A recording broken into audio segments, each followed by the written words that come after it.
মেসির দেশের ফুটবলারদেরকে বেদম পেটালো বাংলাদেশিরা। হ্যাঁ বন্ধুরা, বাংলাদেশে একটা টুর্নামেন্ট অনুষ্ঠিত হয়েছে।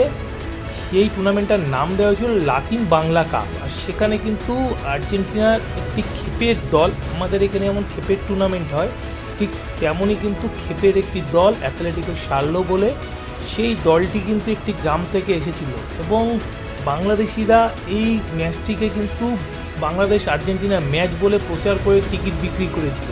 আর সেখানেই কিন্তু দেখা গেল যে বাংলাদেশি ফুটবলাররা আর্জেন্টাইন ফুটবলারকে ফেলে মারতে, কখনো পিঠে কখনো উড়ুতে লাফি মারতে, তারপরে কিন্তু সেখানেই তারা ক্ষান্ত হননি। এরপরে এক বাংলাদেশি ফুটবলার দেখা গেল মেসির দেশের এক ফুটবলারকে ঘাড়ে ঘুষি মারতে, এরপর কিন্তু মাঠে হাতাহাতি পর্যন্ত গড়ালো এবং আর্জেন্টাইন ফুটবলাররা কিন্তু মার খেলো বাংলাদেশিদের হাতে।